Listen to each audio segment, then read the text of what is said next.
Right, welcome to this complete army video for the Necrons. One of the factions that's been around on the channel for a good long while, but having said that, most of the models that you see here are the newer sculpts from Games Workshop. So it's an army that's changed, almost been entirely replaced on the channel as time has gone on, but they really have stood the test of time. They're a great introductory army for 40k. Perhaps if you're a bit nervous about painting, but new to the hobby, I would always recommend Necrons. You can get some great effects and results with them. Just a great entry level for painting with these. In this video, we're going to take a look at this list. It's a 2,000 points army. I'm going to give you the points values. The list for you will be in the video description below. We'll talk about the structure of the army, the tactics for the army, why I've chosen each unit, all the upgrades, enhancements, detachments, some of the rules as well. So a real chance to showcase the army and then to run through the list here in detail just to show you how it's built up. So before we get going, the backdrop for this is terrain and battle mat from gamemat.eu. So battle mat is 60 by 44 inches in size. It's called Quarantine Zone. You might be able to see the faint little lines on this here. It's actually got the deployment zone markings on it for your regular games of 10th edition. So that's the mat. Nice industrial finish, which I think matches in with the Necrons really well. And then around the edges, a lot of the terrain that you can see is the industrial terrain set from gamemat.eu as well. So great mats and terrain available from them. I'll leave a link for gamemat.eu in the video description below. There's also a discount code for 11% off across the entire store, and they are shipping worldwide, and they're saying they're covering all the customs and so on. So wherever you are, they can get mats and terrain to you. The other thing before we get going is I want to show you some of the models up close. Truly some of my favourite sculpts for Warhammer 40,000. This one's one of my favourites. So from the Leviathan, or the Indomitus box set, I think it is. Yeah, fantastic sculpt. This is a Necron Overlord, equipped with a Tachyon arrow and a glaive. Brilliant, brilliant sculpts. And what I'm showing you here is some of the newer sculpts when they're revamped by Games Workshop. This is Skorpekh Lord. You see the colour scheme is quite straightforward, just some silvers, washes. You pick a colour, a neon kind of colour that you want. I went for green, but equally you can use all sorts of different colours: purples, pinks, blues, yellows, oranges. All look good on the Necrons. Just pick one glowing sort of colour. And then you can mix the metallics up. The Triarch Pretorians, these are older sculpts actually, but they match in really well. There's my neon green. Then two tones of metallic going on, so you can see like a coppery colour being used alongside the silver on them. And then Skorpekh Destroyers, like so. If you go to the channel homepage, you will see, if you scroll down, you will see painting tutorials playlist. And in there is a number of tutorials for the Necrons showing you how to paint up some of the models, and up-to-date ones about showing you how to paint. I think one of the tutorials is how to paint the Skorpekh Lord actually. So if you like the look of these, you can follow that tutorial along, and that will guide you through the whole process. I cover the basing, all the tricks and tips just to reach the same standard that you see across here. And as I mentioned already, Necrons are a great entry army for 40k. Nice straightforward colour scheme. You can get great results nice and quick. Very forgiving if you're not the best at painting or need a bit of practice, so you're just getting into it. You can still get some great results with the Necrons, and it can be a springboard onto other factions for you as well. But these come heartily recommended, and they just look so good. Just the marching mechanical undead. It's a great faction to have in the realm of Warhammer 40,000. So that's the showcase, how to use them, and building a list for them to do well in 40k. This video is going to link up nicely with a deployment tactics video, which should be live at the same time as this. So you're going to see the list laid out here in this video, but in deployment tactics, we're actually going to deploy it on the table, theoretically go through the early stages or the entire game plan, actually putting the models out on the board. We'll have a deployment zone, objectives, and then theorize how to deploy them, how to use them on the battlefield, which is a very important dynamic. So it's great to look at the lists we're going to do here in this video, but how to actually use them on the battlefield, very important indeed. So do check out that video. It should be live. Nice short video, but that guides you through like the theory of how to actually use them on the battlefield.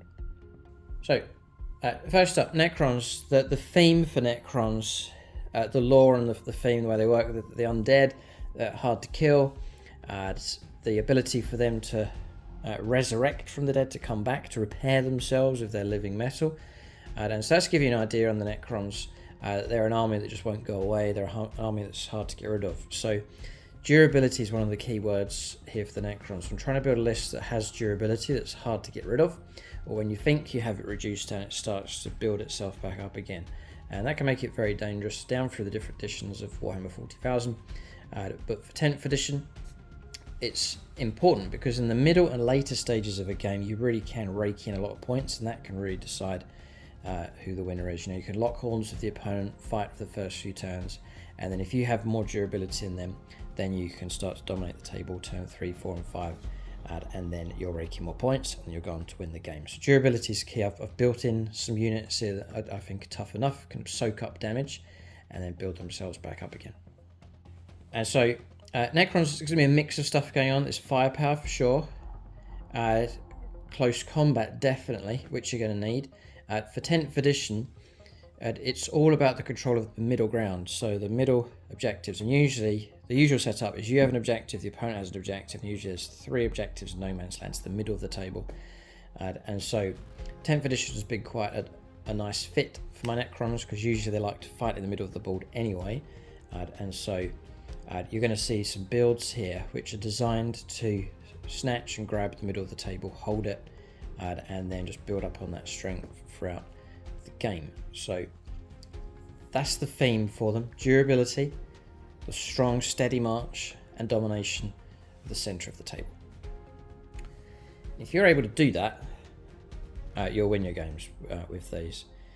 So that's the plan, at least. So detachments first. So I've gone for Awakened Dynasty. I've looked at others, tried others. I still like this one. The first rule for this, command protocols, is strong and straightforward. So whilst Necron character model is leading a unit, each time they make an attack, add 1 to the hit roll. Nice and straightforward. So if you have a character leading a unit, it's +1 to the hit rolls.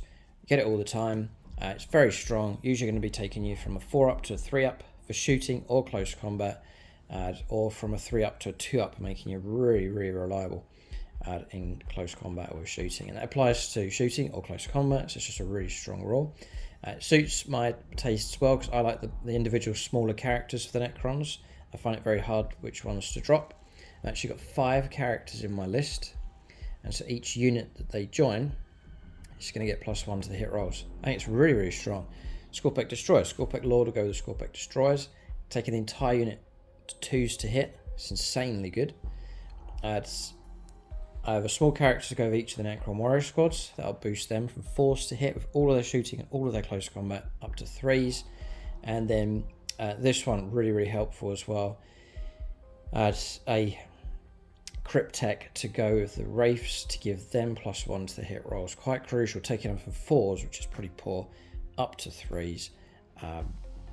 It's just really good. Now you've got the Catacomb Command Barge here. He actually has a +1 to hit roll aura ability, so multiple units can benefit from the +1 to hit rolls. So it's a major boost for the army. Just by choosing that detachment, I've given most of my army in a game +1 to everything for shooting and close combat, which is very, very good. There's some great enhancements, which will cover the ones I've picked as we go along, and then some great stratagems as well. So you've got the ability to restore models or wounds. You've got the ability to resurrect a destroyed character for a command point, I believe. It's a great stratagem. I'm not going to go through all of them, but some real good stratagems to call upon as well. So I really rate it as a detachment, and it just fits in with the list here nicely. So that's the detachment, and with all these videos, you're welcome to leave your own feedback. You can suggest units to remove, what units you think I should add in, and just to get you thinking, I've got 2 boxes of these. These are Ophidian Destroyers. Should I put them in the list? Just wondering. I love the models. but where to put them in is the question. I do have 2 boxes. I could do a 4 unit of 6. The natural choice could be to replace the Skorpekh Destroyers. I don't have to do that though. I could replace something else, replace the Triarch Pretorians maybe. That's something to think about. I really do like that unit. And I could get those painted up, but that's something to think about. So, first up, I'm actually going to go to... I'm going to turn to the Necron Warriors first. We'll go to them. So I have 2 blocks of 20. Highly recommended that you get plenty of Necron Warriors in your list. It just that the phalanx of them, the waves of them, just the marching blocks of Necron Warriors just looks very, very cool. They're a great foundation for your army. So they're 200 points per block. So 400 points, almost a quarter of the points spent on those, but they bulk the army out really well. And then with Necron Warriors, you've got multiple roles for them, really. I would start these, I would deploy them on the board. And yeah, I'm just looking at the profile for them here. They are OC2. They're great for flooding and controlling objectives. So you can start them in your deployment zone and then begin a relentless march with them up the board to claim 1 or 2 of the no man's land objectives. I usually try and keep them out of trouble. There are enemy units out there that will just cut them right down, but it's a lot of bodies to try and get through.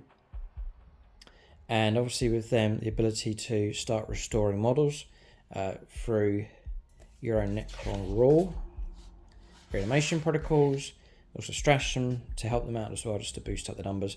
Things like resurrection orbs as well, just to boost their numbers up. So they can absorb and take casualties, and they can restore those casualties. The key with them is to keep them alive, to partially expose them. They can absorb some damage, and then as long as you keep part of the unit alive, you can then start to restore and put models back onto the board. The worst case situation is when they get wiped, and then you can't restore them at all. So they're there to absorb damage, to sit on objectives, slowly push forwards, and then camp out on objectives just to help rake in those points. As they do so, they're not too bad with some firepower. I give them all Gore's Flayers, just so they can start putting firepower down straight away. But usually you don't expect very much.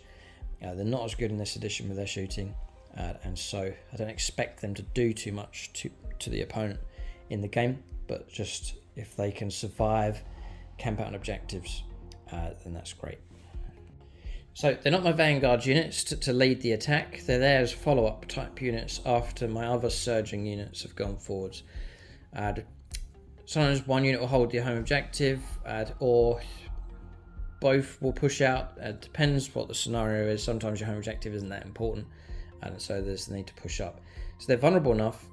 They're there as a follow-up type unit, and they can do that very, very well indeed. They've got great OC control, great numbers. So then to boost them up, so I've 1-2 units. I stick a character of each. That's going to immediately boost them, and the character is going to be nicely protected, nestled in amongst those models. So characters that I have is, and they're nice and cheap, a lot of the Necron characters. So we've got a Royal Warden, he's only 50 points. He is going to give them, yeah, they can fall back, shoot and charge. So that's the Warden. Let's bring up here so you can see. Another brilliant sculpt from Games Workshop. So he'll tuck into one of those units just there. So they're protecting him, he's boosting them. He can kick out his own bit of firepower here as well. Yeah. He's got a rule that's easy to forget, but in once per battle at the start of any phase, such as your command phase for example, you can select a Necron's unit that's battle shocked and just remove the token. That's so useful if you've got a battle shocked unit that's trying to hold on to an objective. So he's useful enough, nice and cheap, really worth going for. Next one is a Necron Overlord, so which I've shown you already. Ramses, I've called him, second in command. So he's going to give you some nice toughness in the unit. Again, the +1 to hit rolls for the whole unit. He's going to give you a bit of melee capability. He's got his Tachyon arrow, the one-shot weapon, that's pretty good. But he's got his blade with 4 attacks, 2 to hit, strength 8 -3, and 2 damage. He acts like a Space Marine captain, so he can 0 CP once per battle round. Again, very, very useful. There's much more damage on him as well for implacable resilience. He is 80, this is going by the latest points from Games Workshop, 90 points actually from now they've changed the points. He tucks into the second unit. So I'm just bolstering these units a little bit, adding in some characters, and then just to make the army a bit more dynamic, I give the Overlord Veil of Darkness as 20 points. Once per game you can remove him and his unit, put him into reserve, and then they deep strike back onto the board on the next turn. So if you need it there, it's in your back pocket.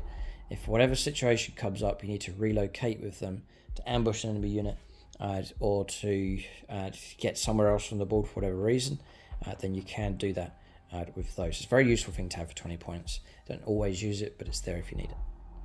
So we've bulked out those two units, we've given them some characters to help them out. We'll then go to... I'll go to backline defense first of all. So I've got elements from armor that are going to be pushing out aggressively, but I need some support coming in from the back line. So usually that's going to be like firepower support. So to help with that, we have two options here: Doomstalker and also the Lokhust Heavy Destroyers, and their job is long range firepower support and just a bit of anchorage there at the back line. So the Doomstalker, it's giving you got 12 wounds, you've got tough enough model here, 3 up save, 12 wounds, toughness 8, 8-inch move, OC of 4. It's actually quite good just for hanging around on a home objective. So presuming there's one home objective, he can sit on top of that. Necron Warriors hang around there as well, or I can just leave him as a sentinel on that objective. They're surprisingly tough to get rid of. The 4+ invulnerable save is so useful, it's going to block half the damage coming through usually. 12 wounds to try and get through. If you don't destroy it, it's going to start repairing itself, and so it's a nice unit there at the back. And the weapon's not too bad. The Doomsday Blaster is heavy, so if you sit still, +1 to the hit rolls. Blast weapon, range 48, d6 +1 attacks. Force to hit, but if you're heavy, and then +1 to hit rolls. And then strength 14, which is fantastic. AP -3, which is really good. And straight 3 damage. And you can overwatch for hit on 5+ as well. And they come in, I used to run 2, but at the moment I'm running 1. 140 points for the Doomstalker. So backline anchor, and it just looks very cool, nice sort of War of the Worlds, that kind of look with that model. Then as a unit that floats around a bit more, it's the Lokhust Heavy Destroyers. So this is my sniping anti-tank type unit. They're there to pick on monsters and vehicles that the opponent has, so that my Necron army's got some kind of backline firepower that it can use. And Lokhust Heavy Destroyers are great. A little bit vulnerable, so they usually lurk around at the back. Don't want to expose them too much. Only 4 wounds. If the opponent hits them with the right stuff, they can disappear. And as we've mentioned already, if you get a wipeout, then you can't recover the unit. And so it is vital to try and keep models, at least a model, for any of these units alive, so you can start to rebuild them. Let's not go through the whole profile, but the shooting weapon, I take the Gauze Destructor, which is range 48. Got the ball covered really well. Just 1 shot each, but it can be a very accurate shot. They start on 3 ups with their shooting. It is a heavy weapon, so if they sit still, you can hit +1 to hit rolls. They do come with lethal hits. And if they get their hits, you're looking at strength 14, which again is amazing. AP -4, which is great, and then straight up 6 damage each time. So if 2 out of 3 get through, usually the target's dead or in massive trouble. Then you've got optimized for slaughter. Each time model this unit makes an attack with a Gauze Destructor against monsters or vehicles, you reroll wound rolls of 1. Yeah. So rerolling wound rolls of 1, so usually it's going to be like 3s to wound, rerolling 1s. It's nice and reliable. And then to try and get better at shooting, you can go sit still, but that can leave you exposed. Or I can enhance them with Command Barge, who has his aura ability of +1 to hit rolls. If they're hanging around with him, they'll pick up that +1 to hit roll, and all of a sudden now you're on 2s to hit with their shooting. So they're a threat on the board for sure. If you're really conscious of, if you're often up against a lot of armor, you just go for a second unit of those, and they can work in pairs, and they can gang up. So you've got a Land Raider try and take down 2 units of those against Land Raider and it's going to be very, very dangerous. They come in at 165 points, or 55 points per model, but 165 points for the squad of 3. I guess you could split them up into individuals if you wanted to. So what we have now then is our middle of the ball block of infantry for a slow march. And we've got some backline firepower support, mostly sort of anti-monster, anti-tank that can fire at nice long range. So then usually in a game you have your home objective, and then you have 1, 2, 3 no man's land objectives. So 3 objectives in no man's land to try and keep the opponent off, take control and survive on yourself. So you're going to see 3 attacking elements coming up next for this Necron list. 3 combos of units. Each one's different with its own style, but they're all designed one to go after each of the no man's land objectives. So first up, we'll go Wraiths and Technomancer combo. So these are to push out and grab one of the no man's land objectives, whichever one it is. They've got great durability. So with Wraiths, I take a full squad of 6. And we're looking at 220 points. I think it's pretty good value, really. Got a nice tough unit. There's toughness 6, 4 wounds each. Remember, there's 6 of them though, so you've got like 24 wounds to try and get through. Actually, OC2, so not too bad for holding on to objectives. Not too bad at all. They've got 10-inch moves. They're nice and quick across the board. They've got particle casters. You get a bit of firepower with these. They do have devastating wounds. You can chip away a few wounds against pretty much any target you want if you're getting 6s to wound.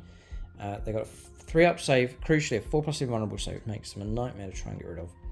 And obviously they've got their ability to reanimate, repair, use distraction to boost them up.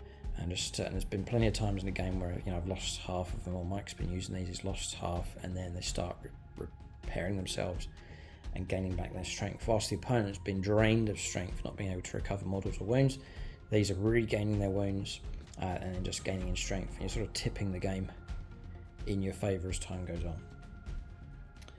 So they're great. And then with them, I put a Technomancer. There's this combo of unit plus character, and doing that 3 times over. So Technomancer will go those. Again, a nice cheap character. He's going to immediately give them +1 to hit rolls for all of their shooting and all of their close combat. Massive enhancement, even if he does nothing else, it's still worth taking him. Technomancer is 80 points. I've taken the jumpy one here. He jumps 10, so he'll go with those, not slow them down. Again, he'll be protected, buried inside the unit. And it fits well. I mean, he's floating like a mini spider. You can see that there. So it all fits in quite nice. So he goes with them. I'll go for his profile. He's pretty useless for shooting close combat. It's just taking him as the enhancement. So whilst he's leading the unit, models in the unit have a 5+ feel no pain. All of a sudden, he's just given that 24 wound unit a 5-up feel no pain. It's just absolute no-brainer to make them so much better. So they're shooting better, hitting better, surviving better just by adding him into the unit, and he floats around with them quite nicely. He's got, at the end of your movement phase, you can select one for any Necron's model within 6 inches of the bearers. It could be his own unit, it could be a friendly unit that he's moved near, and they can regain D3 lost wounds. That's the end of your movement phase. You can maneuver into position to do that. So again, it just makes total sense to take him. And that's my first combination. So I've got a durable unit. Now for close combat, they're there for the grind. They'll grind away against targets. They usually sort of struggle just to wipe stuff out, but they will just be happy just to go for a grinding long attack, which is usually alright. Their OC is high enough, and they can just chip away at targets with their combat. The Wraiths, for example, are running Vicious Claws, 4 attacks each, so like 24 attacks. Force to hit, which goes to 3s because of the Technomancer. Strength 6, which is great, and any tougher stuff like vehicles, you're going to be wounding at least on 5s. AP -1, and then damage 2 each time, so it's like just chipping away. Hopefully they overwhelm the target. It's a little bit different compared to other combinations here. So we'll switch to a different style. We'll go Skorpekh Destroyers next. Now, this is the type of unit that will wipe stuff in a heartbeat. They're a high impact unit, but different to the Wraiths. A bit slower, but not too much slower. They're an 8-inch move instead of 10. Skorpekh Destroyers. People despise them, saying that's too slow and so on, but I think if you use them well, they're exceptionally dangerous on the board. I think they're just a really good, strong choice. They are 6 models. They're 180 points, so they're cheaper than the Wraiths by a fair bit. And then I take, again, it's this unit plus character combo. So I put a Skorpekh Lord with them, and he will enhance them brilliantly. And he's an excellent unit by himself, so Skorpekh Lord is over it. So that's this model here. Very intimidating, huge thing. Nice and cheap as well. He is 90 points for the Skorpekh Lord. Yes, and there's the correction there. The Overlord I said was 90. I think earlier he's 85 points. It's 85 points for the Overlord, 20 points for Veil of Darkness. The Skorpekh Lord is 90. I also take Dermal Bond for him. An Aegic Dermal Bond. It gives him 4-up Feel No Pain. It just makes him that much more tougher to kill. So 4-up Feel No Pain, not on the unit, but just on the Skorpekh Lord. We'll come to that in a minute. Skorpekh Destroyers. They're just built for close combat here. So you've got 3 wounds each. A little bit vulnerable. They're OC2, so happy enough to fight for an objective. 3-up save, toughness 6 with these. So they're built for close combat. Skorpekh Hyperphase weapons, 4 attacks each, so like 24 attacks coming from the unit. The base of 3s to hit. As soon as you put the character in, they'll go to 2s to hit. So you've got amazing reliability, strength 7. So whatever it is, they're going to be wounding on 5s at least, even tougher vehicles and so on. AP -2, a bit more bite for their close combat, and again, nice straight 2 damage. Now, they come with, for every 3 models you get one of these, a little plasma sight. So my squad of 6 will get 2 of them. And you can burn them during the game, so once per battle. For each plasma sight this unit has, when this unit is selected to fight, you can use this ability. If you do, at the end of the phase, melee weapons equipped models in this unit have devastating wounds. I can actually switch on devastating wounds twice in the game, which is more than enough. So if you're up against something, whatever it is, it could be something that's quite tough, perhaps boasting decent invuln saves and so on, switch on your devastating wounds, and then you can cut through their armour a lot better. You've got Whirling Onslaught. Each time all of this unit makes a melee attack, you reroll hit rolls of 1. So you could potentially go to 2s to hit rerolling 1s. That's as reliable as you can get. And then if it made a charge move this turn, you can reroll the hit roll instead. They're exceptionally good. They are built for close combat. They really are good. Then we bring in the Skorpekh Lord. And he's going to give you +1 to hit rolls.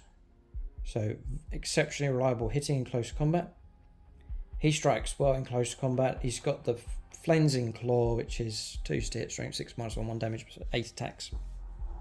But the Hyperphase Harvester is 4 attacks in 2s, strength 10, -3 and 3 damage. Real good weapon. So, just a further boost for their close combat. And, oh yeah, it's even better. Again, it's a no-brainer just taking these characters. He's quite cheap. And then for that, you also get United in Destruction. Whilst he's leading the unit, the entire unit gets lethal hits. So again, if you're up against a tough target, vehicles, for example, 6s to hit is going to just go straight through the toughness. Then you've got Crimson Harvest. Each dice model ends a charge move. He's got his own mini tank shock ability. Roll dice 2 to 5. It's D3 mortal wounds. If you get 6, it's D3 +3 mortal wounds. So you can, again, if you're up against something tough, a real super tough character, you can dish out some easy mortal wounds against that target. So technically he goes over there and joins them. Downside to these perhaps is the opponent knows they're good. They can get picked on, ambushed, shot to pieces, and so on. What Mike's been doing in games is flanking them. There's different ways to get to No Man's Land. You can go the direct route, march towards it. You could deep strike on top of it, or you could flank to get round to it, and that can be a great way of getting these up the board. The opponent can't do anything, they're in reserves. The opponent doesn't know where they're going to turn up, and so tactically it's a real good choice. It's free to do it. You just declare they're going into reserves, keep them off the board, and then flank them onto the table. If you use rapid ingress, you can bring them in at the end of the opponent's movement phase, tuck them in a good spot, survive, then move out and charge, and you can close the distance really effectively by doing that. It's not going to cost you anything to do that, or 1 CP perhaps to use rapid ingress. So that's a unit that can go after no man's land objective, but going a roundabout kind of way, so sweeping around and flanking with them. And that's really good tactics. It's going to keep the opponent on guard, thinking, where's this unit going to turn up? Major threat on the board, and you're preserving it, keeping them safe off the table. So that's them. Nice tough unit with him, and super deadly in close combat, which is a great asset to have in Necron force. So we're looking for one more combination to push out into no man's land. We've got 2 covered pretty good. There's different ways you could do it. You could send out Necron Warriors, you could head off towards no man's land objective. There is a third option though, and that is the Catacomb Command Barge and the Triarch Pretorian combo. So this could be a unit I drop. I like the idea of the Catacomb Command Barge being like an Egyptian chariot, and then in history they often had chariot runners, men on foot that ran next to the chariot, warriors. So the Triarch Pretorians would fit alongside that really well. They look like they're sort of running along next to the chariot, the personal bodyguard of the pharaoh theme going on with that. So we'll go Triarch Pretorians first. So I've got a full squad of 10. I'm sort of going for big sized units, not squads of 3, but for these, or for Tomb Blades, Necron Warriors. I'm going for full squad of 20, full squad of 6, full squad of 10. And that's the idea, is that it's harder to wipe them. If the opponent wipes a unit, they can't come back. So I'm trying to build bigger units that can absorb the damage and then repair themselves, is the idea. Triarch Pretorians then. Bit of shooting, particle casters, 3 shots each. That's 30 shots coming from that unit. Hitting on 3s. The character, if he's near them, will boost them to +1 to hit rolls. And you've got Void Blades, 4 attacks each, 3s to hit, strength 5, -2, 1 damage. A shreddy type unit. Light medium infantry, they will hack their way through quite happily. Now these come with deep strikes. You could drop these in. We talked about different ways to take in no man's land objectives. You can move towards it, or you can deep strike on top of it, or near it. And so these have that option. Again, nice tactical option during the game. Deep strike if you want to, or you don't have to use that ability. Relentless Combatants. You can reroll charges made of this unit. It can also fall back and charge. Nice tactical flexibility with those. So again, I find they do get targeted. The toughness 5, 2 wounds. So they can get cut down if the opponent can bring in enough to bear against them. But if they can do really well for you in games as well. They can just shred through stuff and cause a lot of trouble. And again, if you don't get rid of them, they just keep coming back. So squad of 10. He's not attached. The Catacomb Command Barge floats around independently, so he can hang around with those, doesn't have to. He can be boosting other units on the board, so this is not as tight a combo as the others, where he is buried with that unit. The Skorpekh Lord, he has to hang around with them during the game. The Technomancer is with the Wraiths, and that's it. They're stuck together. This one, they're free to go their own way as needed during the game, so there's a bit more flexibility with that combination. The Command Barge is going to give you a bit of close combat. He's durable enough, 9 wounds, 3 up save, 4 plus invulnerable save, toughness 8, 10-inch move. So he can be direct in the battle, or linking up with the Triarch Pretorians. I think really, the Triarch Pretorians, they really can operate by themselves, deep striking in and just conducting their own battle without the need for others to be near them. So he's alright, but they'll be enhanced and a bit better off if they are near the barge. So rolls for him. He's a bit of shooting, bit of close combat. It's not amazing. I do take a resurrection orb. So once we're battle at the end of any phase. Now, how interesting! End of any phase. That could be like the end of the opponent's shooting phase, for example. Select one for any Necrons infantry or Necrons mounted unit within 6 inches of the bearer. So Triarch Pretorians, Skorpekh Destroyers, Necron Warriors. You do so that unit's reanimation protocols is activated, reanimating D6 wounds rather than D3. And then, yeah, that's it. Just once per game. So I would give him a resurrection orb just to help out some beleaguered unit during the game. He's got his own blade, and there's the Gauze cannon for a bit of firepower with him. OC of 3, and then the rules here: carrier wave. So whilst a friend of Necron's unit is within 6 inches of this model, add 1 to the objective. Oh right, I missed that one. Get +1 OC control for units within 6 inches of him as well, such as Triarch Pretorians. Boost them to OC2, I guess. Yeah, nice. Yeah, you boost these OC3. So he's a real good tactical option to have buried in amongst your army, and really good for helping out for control of objectives. Then you've also got advanced quantum shielding. Each time an attack targets this model, if the strength characteristic of that attack is greater than the model's toughness characteristics, -1 to the wound rolls, just capping that, knocking that down a little bit. So you do have to be a little bit careful with him on the battlefield. Again, if he's brought down, destroyed, then you're going to lose him. And yeah, there's an enhancement I give him.